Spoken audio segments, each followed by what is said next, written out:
Welcome, everyone. Today I'm talking with Stefansson, the co-founder of With Sarah, a platform that supports women to get a fun, effective, and quick workout from home, featuring his wife, Sarah. Stefan is also the CEO of Sensivo, a venture-backed startup in Stockholm. He has been on the founding teams of many successful software startups and has held various key positions in Icelandic companies. Stefan, welcome to the Membership Maker podcast. We're thrilled to have you here.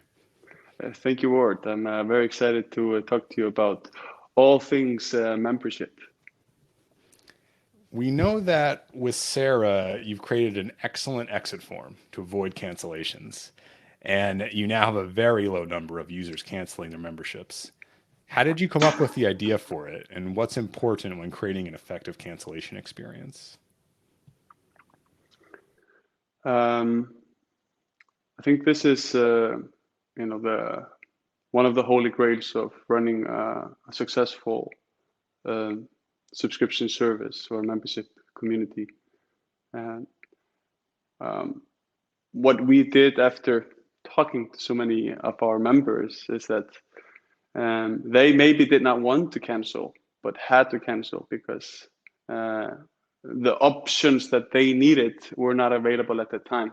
And by this I mean a member might contact us and say, I broke my toe, or I'm pregnant, or I can't work out because of this, or I'm going on a holiday.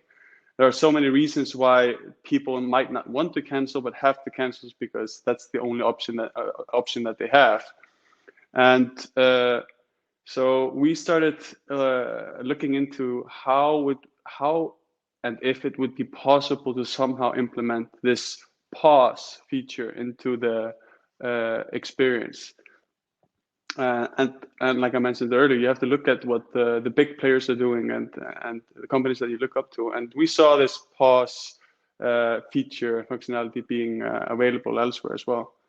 And with the flexibility of the MemberSpace platform, we realized that we were able to go into the wording and the text that was present to the users while they were canceling and alter it just a little bit so it made this option available. So if I remember correctly, the default options to a MemberSpace admin is you either allow your members to send you some kind of a support question, or you allow the members to add a discount to their membership for a limited time, or you allow them to cancel. So what we realized that this middle part could be framed a little bit differently to provide the same results. So instead of saying, why don't you have a 20% discount and continue on with the membership, we just said, why don't you pause your membership for 2 months? And we don't mention the discount, but we provide it on the back end, 100% discount for 2 months. That's just a coupon code that we created. I mean, we had the coupon code before and the coupon code after, and we're seeing many-fold increase in the usage of that code instead of just applying it as a discount.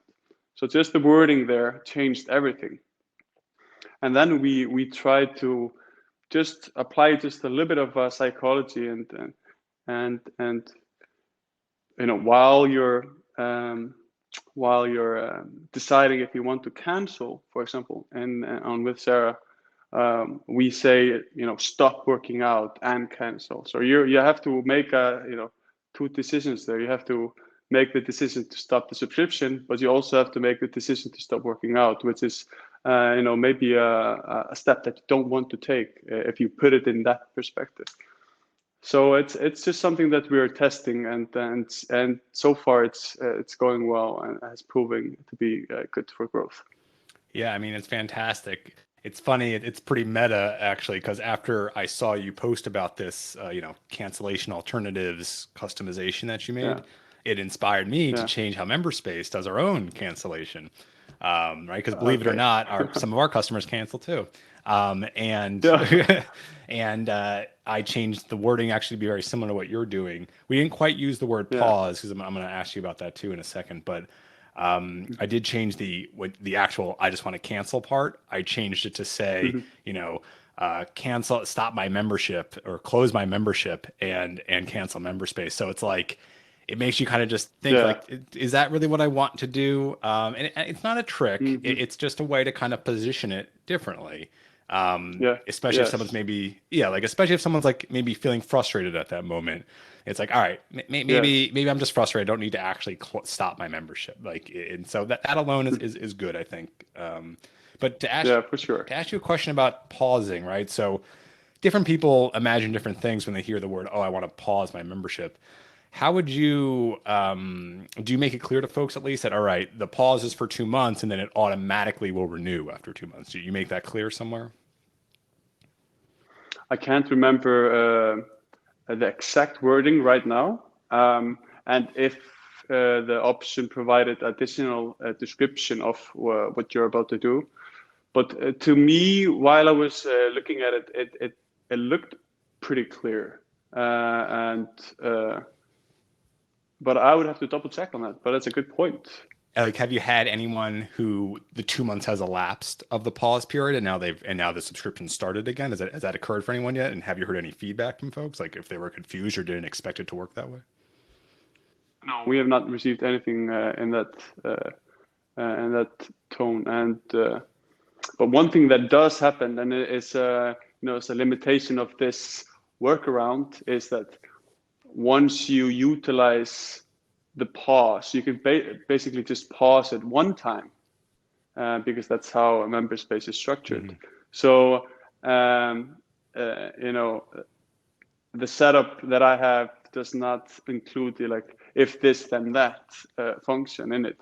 So the wording on the cancellation in the cancellation flow still frames it a little bit like you can cancel. Can pause even though you can't because you already have used that feature once. If you've used, yeah, I see what you're saying. Yeah. Yeah, because Mm. the way MemberSpace works is once you've used a cancellation alternative, whether it's extending the trial, Mm. whether or the coupon I've applied, aka pausing, Yeah. yeah, those don't show up Yeah. again. But yeah, I hear what you mean. It's something that might get built out more in the future. But all right, so Yeah. to bring it back out a little bit more general for folks, not everyone listening is Mm-hmm. using MemberSpace.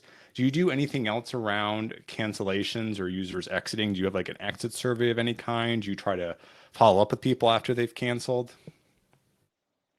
Yes, of course. A lot of the people that do cancel provide a detailed description of why they cancel, and this is very important just to get a sense or get the red line. What is the reason for the cancellation? Is it price or is it lack of features or is it you don't have time? There could be so many aspects. So we do monitor that and quiz people on that. And we also try to stay in touch with the cancelled members. And when things are right, when we have maybe something to share with them, we do communicate with them. And there is it happens very often that a cancelled member resubscribes and jumps back on board and becomes a member again. I think there's a fine line to walk between someone's canceled and you're trying to follow up with them in a helpful way, but not a pushy way. Like, for example, for Mm. us, we continue to send folks an email about new features that are released because they Mm-hmm. initially opted into it. And just because you Mm-hmm. canceled doesn't mean you no longer want to hear what's new because maybe you canceled because it was missing a feature.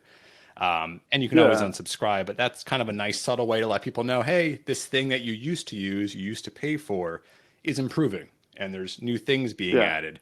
And then Mm-hmm. basically you're implying that maybe you should give it another try. And you don't need without Yeah. explicitly saying that, which could be annoying. So that's one Mm-hmm. option to consider, just like a, hey, here's what's new in our product or our service or our community. Those type of emails for folks that Mm-hmm. have canceled might still be useful and interesting. Yeah, and then there is also the question of, are you running some kind of um, a place or a community where people can continue to be engaged with what you're offering after they cancel? So I don't know. I haven't canceled my MemberSpace yet, so I don't know if I will be kicked out of the MemberSpace community. But if I'm allowed to stay, it still provides a way for me somehow to be exposed to the products and the things that you were mentioning, like new features. And the same goes with everybody that is running Facebook groups or any type of forum to discuss with members. Keeping them in those groups provides a way for you to catch them again if they're up for it. Thanks for taking the time to talk with us, Stefan, and we really appreciate it. Would you like to share any resources or recommendations for folks trying to learn more about With Sarah? I just recommend, if you're interested in what we're doing and want to see examples of what we talked about, you can go to withsarah.co, CO that is, and then I really recommend reading a little bit about the things that Jacob Nielsen has published on usability and user experience. Excellent. Thank you. Thank you.